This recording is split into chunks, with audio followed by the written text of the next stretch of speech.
Good morning students, how are you all? Hope you will have a good holiday. So today we will continue our classes. So we have started the chapter 3rd motion in a straight line. आज हम start करेंगे chapter 3rd motion in a straight line और you can say one dimensional motion. ठीक है, तो अब तक second में जो हम पढ़कर आए हैं वो यूनिट्स एंड मेजरमेंट के बारे में पढ़कर आए हैं. अब हम जो पार्ट्स पढ़ने वाले हैं वो हम मैकेनिक्स का पार्ट्स पढ़ने वाले हैं और उसमें हमारा आता है मोशन इन वन डायमेंशन और motion in a straight line. तो फर्स्टली हम जानते हैं कि बहुत सारी जितनी भी हमारी चीज़ें हैं या एवरीथिंग विच कैन मूव, तो हम कहेंगे कि वो मोशन कर रहा है. अब मोशन भी कई तरह की होती है, जैसे कि आपने देखा है अगर कोई कार एक स्ट्रेट रोड पे जा रही है तो you can say this is a rectilinear motion, एक लाइन में अगर जा रही है. ठीक है, आपने अगर देखा अगर फैन है, if fan are rotating, fan अगर आपके रोटेट कर रहे हैं तो you can say this is rotational motion. तो अलग अलग तरह की मोशंस होती हैं, one dimensional motion, two dimensional motion. One dimensional motion के अंडर हम सिर्फ उसी को कंसिडर करते हैं जो सिर्फ हमारी एक ही एक्सिस के अलोंग होती है. That means it can be along x axis, okay, और वाई एक्सिस और जेड एक्सिस, बट सिर्फ एक एक्सिस होगा. ठीक है. अब to dimensional motion, for example जैसे आप एक प्लेन ड्रॉ करते हैं तो आप एक्स वाई प्लेन में ड्रॉ करते हैं. ठीक है, अगर आपसे कहा जाए एक प्लेन ड्रॉ करना है तो you can draw a figure in X Y plane. So you can say if a body moves in xy plane, this will be continues in two dimensional motion. Okay, तो हम अभी फिलहाल one dimensional motion पढ़ेंगे. तो first है आपका kinematics. What is kinematics? तो kinematics it is the branch of physics it is the branch of physics which study the motion of object without taking into consideration cause of its motion is called the kinematics. ठीक है, physics की वह branch जिसमें आप किसका study करते हैं? Objects की मोशन का स्टडी करते हैं, बिना ही ये जानने की कोशिश किए कि इस मोशन का कारण क्या है, ये मोशन क्यों हो रही है, उसको हम काइनेमेटिक्स कहते हैं. So we can say kinematics is the branch of physics that deals with the study of motion of the object without consideration cause of its motion. Okay, the various aspects of motion of an object can be understood in terms of few physical quantities, say displacement, velocity, acceleration and time.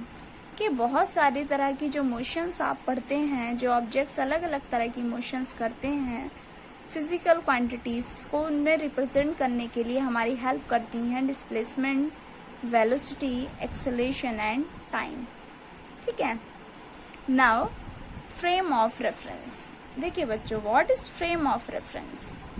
Reference हम कहते हैं किसी के भी respect में. For example जैसे आपने एक वर्ड सुना होगा, मान लीजिए अगर आप कहीं जाते हैं और आप बिल्कुल न्यू हैं और आपके कोई रिलेटिव्स हैं या आपको जानते हैं. मान लीजिए चलिए आप मेरे पास आते हैं और आप मुझे नहीं जानते हैं. ठीक है, बट आपके जो फैमिली मेम्बर्स हैं उनमें से कोई मुझे जानता है, तो वो आपसे कहेंगे कि आप वहाँ जाना और मैम को मेरा रेफरेंस दे देना. ठीक है. अब रेफरेंस का क्या मीनिंग हो गया? रेफरेंस का मीनिंग हो गया जनरल ओरिजिन, जहां से कोई चीज जुड़ी हुई है. ठीक है. तो इसी तरह से हम फिजिक्स में भी फ्रेम ऑफ रेफरेंस को क्या कहेंगे? A system of coordinate axis which defines the position of particle और an event in 2 or 3 dimensional space is called the frame of reference. The simplest frame of reference, of course, the familiar Cartesian system coordinate in which the position of the particle is specified by its 3 coordinates x, y, z. For example, ठीक है, अगर कोई object है और वो x axis के along move कर रहा है x डायरेक्शन में, ठीक है, x एक्सिस में, तो वो यहाँ से चलना स्टार्ट करता है. तो ये ओरिजिन है, अगर मैं एक्स वाई प्लेन ड्रॉ नहीं कर रही हूँ बट मैं बता रही हूँ अगर ये ओरिजिन है तो इसके कोऑर्डिनेट होंगे हमारे 0,0। तो वो कहाँ से स्टार्ट हो रहा है, यहाँ से स्टार्ट हो रहा है ओरिजिन से। So this point is called the reference point. ये क्या कहलाएगा, हमारा रेफरेंस पॉइंट कहलाएगा, क्योंकि मोशन कहाँ से स्टार्ट हो रही है, इस पॉइंट से स्टार्ट हो रही है। तो जो आपके फ्रेम ऑफ रेफरेंस है वो कोई भी कोऑर्डिनेट सिस्टम हो सकता है। कोऑर्डिनेट सिस्टम जैसे आप लिखते हैं XYZ, ठीक है। तो यहाँ पर भी 0 0 का क्या मीनिंग है, x कोऑर्डिनेट भी 0 है, y कोऑर्डिनेट भी 0 है। पार्टिकल यहाँ पर है, दैट मीन्स मोशन ना x एक्सिस के अलोंग है ना y एक्सिस के अलोंग है, तो उसको हम फ्रेम ऑफ रेफरेंस से रिप्रेजेंट करते हैं। और रेफरेंस पॉइंट क्या होता है, it is a fix point from which we have consider any type of motion or any kind of displacement or distance, ठीक है। एक फिक्स पॉइंट जहां से आप किसी भी तरह की मोशन को या मेजरमेंट को मेजर कर रहे हो, वो आपका रेफरेंस पॉइंट कहलाता है। तो reference point is a fix point which can say it is origin. Okay, अब रेस्ट क्या है, रेस्ट में क्या कहेंगे, if the position of an object does not change with respect to time और फ्रेम ऑफ रेफरेंस और its surroundings, then it is said to be in rest. अगर किसी भी ऑब्जेक्ट की पोजीशन टाइम के साथ या आप कह दीजिए उसके फ्रेम ऑफ रेफरेंस के साथ या आसपास की चीजों के साथ चेंज नहीं हो रही है तो हम कहेंगे रेस्ट में है। फॉर एग्जाम्पल, आप एक किसी प्लेटफॉर्म पर बैठे हुए हैं, ठीक है, आप प्लेटफॉर्म पे बैठे हुए हैं और आपके आसपास की जो भी चीजें हैं, मान लीजिए एक ट्रेन वहां से पास हो रही है और आप उस सीट पर बैठे हुए हैं, तो ट्रेन जा रही है बट आप अपनी ही सीट पर बैठे हुए हैं, तो आपकी सराउंडिंग से आसपास की रेस्पेक्ट में आपकी पोजीशन नहीं चेंज हो रही है, तो आप किस में है, रेस्ट में है। ओके, नेक्स्ट है मोशन। तो मोशन को कैसे कहेंगे, if the position of an object change continuously with respect to its surroundings or frame of reference or time is called its motion, ठीक है। अगर किसी भी ऑब्जेक्ट की पोजीशन टाइम के साथ साथ चेंज हो रही है तो हम कहेंगे वो ऑब्जेक्ट क्या कर रहा है, मोशन कर रहा है। फॉर एग्जाम्पल, आप वहीं पर प्लेटफॉर्म पर खड़े हुए हैं और ट्रेन जा रही है, तो आप खड़े हुए हैं लेकिन टाइम के साथ साथ ट्रेन की पोजीशन चेंज होती जा रही है, ठीक है। दोनों में डिफरेंस है, पहले वाले एग्जाम्पल में और इसमें। आप चाहे सिटिंग हो, चाहे आप नियर बाई स्टैंडिंग हो, खड़े हैं, लेकिन ट्रेन जा रही है तो ट्रेन के टाइम के साथ पोजीशन बदल रही है, तो आप कहेंगे ट्रेन क्या कर रही है, मोशन कर रही है। नेक्स्ट है scalar and vector quantities. You know very well what is scalar quantities and what is vector quantities. Scalar quantities are those physical quantities which have only the magnitude, and vector quantities are those physical quantities which have both magnitude and direction. मतलब scalar quantities वो होंगी जिनमें सिर्फ magnitude होगा, direction नहीं होगी, sorry, इसमें सिर्फ मैग्नीट्यूड होगा, डायरेक्शन नहीं होगी, जैसे मास है, लेंथ है, टाइम है, स्पीड है, ये सभी क्या है, आपकी स्केलर क्वांटिटीज हैं। वेक्टर क्वांटिटीज कौन सी होंगी, वेक्टर क्वांटिटीज वो होंगी जिनमें आपका डायरेक्शन के साथ साथ आपका मैग्नीट्यूड भी होगा। फॉर एग्जाम्पल, जैसे डिस्प्लेसमेंट है, तो डिस्प्लेसमेंट क्या है, डिस्टेंस विद डायरेक्शन, ठीक है। मान लीजिए आपसे कहा जाए आपको 2 मीटर जाना है, तो वो तो डिस्टेंस हो गई, स्केलर क्वांटिटी हो गई। बट आपसे कहा जाए आपको 2 मीटर जाना है बट ईस्ट डायरेक्शन में, तो ये क्या हो गया आपका डिस्प्लेसमेंट, के 2 मीटर मैग्नीट्यूड तो है और एक क्या है वहां पर डायरेक्शन भी आपको दे दी गई कि ईस्ट डायरेक्शन में जाना है, तो ये आपकी वेक्टर क्वांटिटीज हो गई। नाउ डिस्टेंस क्या होता है बच्चों, it is the path line travel by an object in a short time interval. किसी भी टाइम इंटरवल में ऑब्जेक्ट जितनी पाथ लेंथ कवर करता है, जितना उसके रास्ते की लंबाई है, वो उसकी डिस्टेंस कहलाती है। And distance is a scalar quantity और एसआई यूनिट क्या होगी, मीटर होगी। डिस्प्लेसमेंट क्या होगा, डिस्प्लेसमेंट होगा अगर कोई भी पार्टिकल अपनी पोजीशन चेंज कर रहा है किसी पर्टिकुलर डायरेक्शन में, ठीक है, तो डिस्प्लेसमेंट होगा। और you can say it is the shortest distance between the 2 fix point और it is the shortest distance between the initial and the final position of the object is called displacement. अब कैसे represent करेंगे? मान लीजिए कोई particle है, for example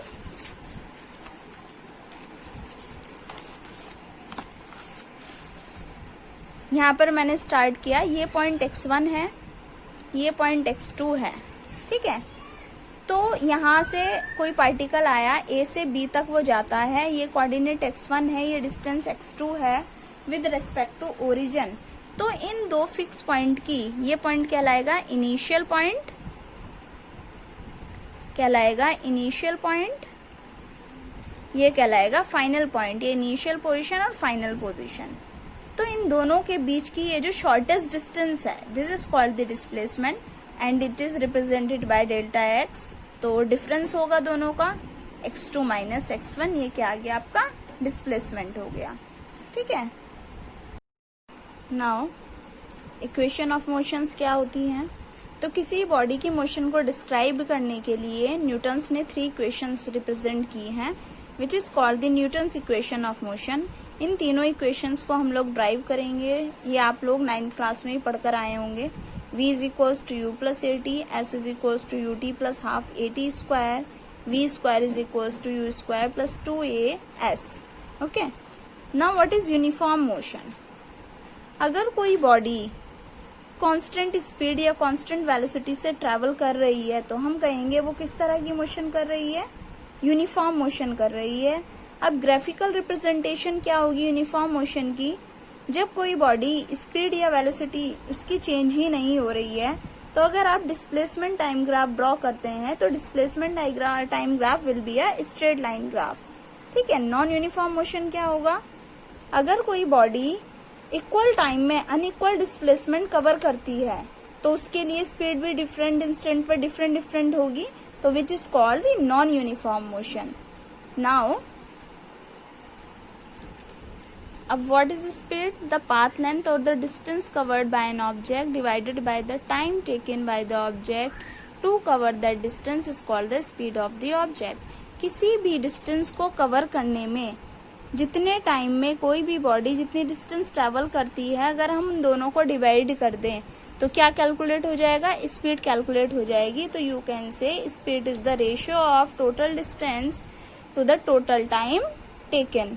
speed is the scalar quantity, ऐसा unit होती है मीटर पर सेकेंड, क्योंकि डिस्टेंस की यूनिट होगी मीटर और टाइम की यूनिट होगी सेकेंड। एवरेज स्पीड, एवरेज कैसे लेते हैं बच्चों? Sum of the quantity divides by total number of quantity. तो अगर कोई बॉडी है उसकी इनिशियल वेलोसिटी v1 है, फाइनल वेलोसिटी v2 है, तो एवरेज क्या हो जाएगा? जो एवरेज स्पीड हो जाएगी v is equals to v1 plus v2, अगर आपको स्पीड गिवन है। और अगर आपको डिस्टेंस और टाइम गिवन है तो एवरेज स्पीड हो जाएगी total distance travel upon total time taken. Instantaneous speed होती है किसी पर्टिकुलर इंस्टेंट पर किसी ऑब्जेक्ट की जो स्पीड होगी वो इंस्टेंटेनियस स्पीड कहलाती है। तो इस इंस्टेंटेनियस दैट मीन जैसे कि speed of the speedometer of a car, जो आपकी हर एक टाइम पर हर एक सेकेंड पर स्पीड बताता है कि अब आपकी कार की स्पीड इतनी है, अब आपकी कार की स्पीड इतनी है। तो जो कार का स्पीडोमीटर होता है बच्चों, वो क्या मेजर करता है? इंस्टेंटेनियस स्पीड, मतलब हर एक क्षण पर हर एक पर्टिकुलर इंस्टेंट पर हमें स्पीड बताता चलता है, which is called the instantaneous speed and it is represented by the limit delta t tends to 0 delta s upon delta t। Velocity क्या होगी? Velocity the rate of change of position और displacement of an object with time is called the velocity. किसी particular time में जितना displacement कोई body cover करेगी उसका ratio क्या कहलाएगा? वेलोसिटी कहलाएगा। वेक्टर क्वांटिटी है बिकॉज डिस्प्लेसमेंट आ गया, displacement is a vector quantity, so velocity is also a vector quantity and SI unit क्या होगी? मीटर पर सेकेंड। अब एवरेज वेलोसिटी अगर आपको निकालनी है तो एवरेज वेलोसिटी क्या होगी? Total change in position that means total displacement upon total time taken, ये क्या आ गया आपका? Average velocity. Instantaneous velocity like the instantaneous speed, it is the velocity of an object at a particular instant. किसी भी particular instant पर किसी object की जो वेलोसिटी होगी वो क्या कहलाएगी? इंस्टेंटेनियस वेलोसिटी कहलाएगी। एक्सीलरेशन क्या होता है? The rate of change of velocity is known as acceleration. Time के साथ साथ जितना ऑब्जेक्ट की वेलोसिटी चेंज हो रही है उसे क्या कहेंगे हम? कि बॉडी क्या कर रही है हमारी? एक्सीलरेट कर रही है। एवरेज एक्सीलरेशन क्या होगा? Change in velocity upon change in time is called the average acceleration. इसी तरह से इंस्टेंटेनियस एक्सीलरेशन क्या होगा? किसी पर्टिकुलर पॉइंट पर बॉडी का जो एक्सीलरेशन होगा वो क्या कहलाएगा? इंस्टेंटेनियस एक्सीलरेशन कहलाएगा। ठीक है बच्चों, अब यहाँ तक हमारा almost up to 35% chapter cover हो गया है। ये आप लोग अच्छे से पढ़ें। कोई प्रॉब्लम हो तो we will discuss in the group.